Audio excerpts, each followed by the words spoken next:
राज्याच्या राजकारणात भाजप खासदार नारायण राणे आणि उद्धव ठाकरे यांच्या शिवसेनेतील वाद सर्वश्रुत आहेत. दरम्यान याच वादानं आता कोर्टाची पायरी चढण्याची वेळ आली आहे. जानेवारी 2023 रोजी नारायण राणे यांनी भांडूप येथील कोकण महोत्सवात संजय राऊत यांच्या खासदारकीबाबत एक विधान केलं होतं. आता नारायण राणे यांनी केलेल्या या विधानामुळे मानहानी झाल्याचा दावा शिवसेना खासदार संजय राऊत यांनी याचिकेद्वारे केला. या प्रकरणी माझगाव न्यायालयात संजय राऊत यांनी आपली साक्ष नोंदवली आहे. त्यामुळे 2023 रोजी नारायण राणे यांनी केलेलं हे विधान पुन्हा एकदा चर्चेत आलं असून न्यायालय या प्रकरणी नेमकं काय निर्णय देतं हे पाहणं महत्त्वाचं ठरणार आहे. एकेकाळी मी शिवसेना चालवत होतो हे त्यांना दाखवायचं होतं. माझ्यासारखा नेता आणि राज्यसभा खासदाराची बदनामी केल्याने लोकांचा राज्यघटनेवरील विश्वास उडाला, म्हणून हा खटला दाखल केलाय, असं संजय राऊत यांनी साक्ष दाखल करताना म्हटलंय. काँग्रेस अध्यक्ष मल्लिकार्जुन खरगे यांच्या घरी आज पक्षाची बैठक पार पडली. या बैठकीला लोकसभेचे विरोधी पक्षनेते राहुल गांधी यांच्यासोबतच महाराष्ट्रासह इतर 6 राज्यांचे प्रमुख नेते उपस्थित होते. या बैठकीत चंद्रपूर महापालिका निवडणुकीनंतर महापौर निवडीपर्यंत झालेल्या गोंधळाबाबत काँग्रेस पक्षाच्या वरिष्ठांनी नाराजी व्यक्त केली. यानंतर चंद्रपूर महानगरपालिकेतील महापौर उपमहापौर पदाच्या निवडणुकीत झालेल्या पराभवाबद्दल काँग्रेस नेते विजय वडेट्टीवार यांनी माफी मागितल्याची माहिती समोर आली आहे. बैठकीच्या सुरुवातीलाच काँग्रेस अध्यक्ष मल्लिकार्जुन खरगे, राहुल गांधी आणि के.सी. वेणुगोपाल यांची वडेट्टीवार यांनी माफी मागितली. यावर नंतर बोलू असं म्हणत वरिष्ठांनी या विषयावर बोलणं टाळल्याचं देखील सांगण्यात येतंय.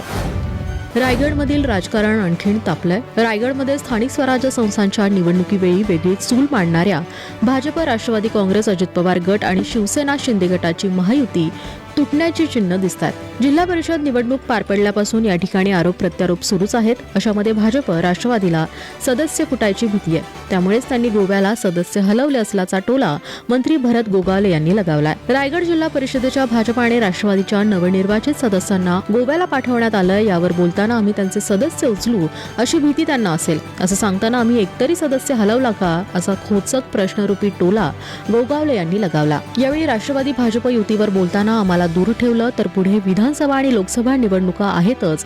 शिवसेनेची गरज लागेल तेव्हा आम्ही पाहू काय करायचं ते, असा इशाराही गोगावले यांनी भाजप आणि राष्ट्रवादीला दिलाय. कोकणकरांसाठी एक मोठी आनंदाची बातमी समोर आली आहे.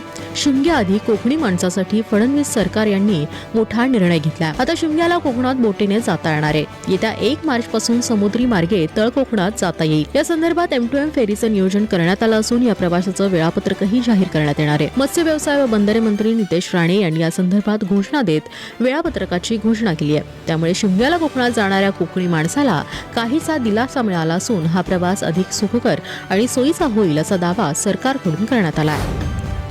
इंदापूर तालुक्यातील भिगवण प्रकरणातील अपहरण झाल्याची तक्रार असलेली मुलगी मध्यरात्री 1:30च्या सुमारास बारामती शहर पोलीस ठाण्यामध्ये हजर झाली. संबंधित तरुणासह मुलगी भिगवण पोलीस ठाण्यात पोहोचली. यानंतर पोलीस संबंधित तरुणीला दुसरीकडे घेऊन गेले होते. यानंतर मुलीची आई बारामती पोलीस स्टेशनला आली, मात्र मुलगी आईसोबत जाण्यास तयार नव्हती. पोलिसांनी संबंधित तरुणीला 12:30 वाजता कोर्टात हजर केलं.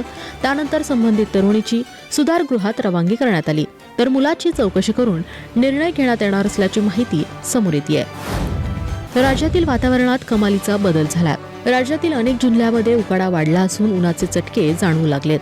राज्यातील तापमानात चढउतार पाहायला मिळतोय. अशातच भारतीय हवामान विभागाने अवकाळी पावसाचा अंदाज वर्तवलाय. राज्यातील अनेक जिल्ह्यांना अवकाळी पाऊस झोडपून काढण्याची शक्यता आहे. त्यामुळे पुढील काही दिवस सर्वांसाठी महत्त्वाचे राहणार आहेत. मध्य महाराष्ट्र, मराठवाडा आणि विदर्भातील काही भागात सोमवारी आणि मंगळवारी ढगाळ हवामानासह हलक्या पावसाचा अंदाज हवामान विभागाने वर्तवला, तर 11 जिल्ह्यांना पावसाचा इशारा देण्यात आला. पुण्यामध्ये मध्यरात्री गोळीबाराची घटना घडली आहे. पुण्यातील गुलटेकडी परिसरात अल्पवयीन सराईत आरोपीने गोळीबार केल्याची प्राथमिक माहिती समोर येते. आरोपीने 2 ते 3 राऊंड फायर केले. परिसरात दहशतीचं वातावरण निर्माण करण्यासाठी त्याने हवेत गोळीबार केला. 2 गटातील वादातून हा गोळीबार झाला. गोळीबारामध्ये कोणीही जखमी झालं नाही अशी माहिती पुणे पोलिसांकडून देण्यात आली आहे. मात्र मध्यरात्री घडलेल्या या गोळीबाराच्या घटनेमुळे गुलटेकडी परिसरात काही काळ भीतीचं वातावरण होतं. घटनेची माहिती मिळताच पुणे पोलिसांनी घटनास्थळी धाव घेत तपास सुरू केला. तसेच परिसरातील सीसीटीव्ही फुटेज तपासले जातात. गुजरातमध्ये भीषण रस्ते अपघात झाला असून यामध्ये 7 जणांचा दुर्दैवी मृत्यू झाला. वलसाड जिल्ह्यातील कपराडा परिसरातील कुंभघाटाजवळ पहाटेच्या सुमारास ही अपघाताची घटना घडली आहे. भरधाव कार आणि ट्रक यांची समोरासमोर धडक झाली. हा अपघात इतका भीषण होता की कारचा चक्काचूर झाला. या अपघातामध्ये एक व्यक्ती गंभीर जखमी झाला असून त्याच्यावर रुग्णालयात उपचार सुरू आहेत. या अपघातामध्ये मृत्यू झालेले सर्वजण अंबावन परिसरात राहणारे होते. मृत्यू झालेले सर्वजण एकाच कुटुंबातील असल्याचं सांगितलं जात आहे. अपघातामध्ये कुंभघाट परिसरात मोठी वाहतूक कोंडी झाली. या घटनेमुळे परिसरात शोककळा पसरली असून गुजरात पोलीस अपघाताचा तपास करतायत. पंतप्रधान नरेंद्र मोदी येत्या 25 आणि 26 फेब्रुवारी रोजी 2 दिवसांच्या इस्रायल दौऱ्यावर जाणार आहेत. या भेटीपूर्वी भारत आणि इस्रायल हे दोनही देश संरक्षण आणि धोरणात्मक सहकार्य आणखी मजबूत करण्याची तयारी करतात. दोनही देश नवीन संरक्षण तंत्रज्ञानावर संयुक्तपणे सहकार्य करण्याचा प्रयत्न करतात. या भेटीदरम्यान सुरक्षा सहकार्याबाबत सामंजस्य करार होण्याची अपेक्षा आहे, परंतु दोनही देशांमधील संरक्षण सहकार्य आधीच सुरू असल्याने कोणतेही मोठे संरक्षण करार केले जाणार नाहीयेत. येत्या काळात हे सहकार्य अंदाजे $10 अब्ज असण्याचा अंदाज व्यक्त करण्यात येतोय.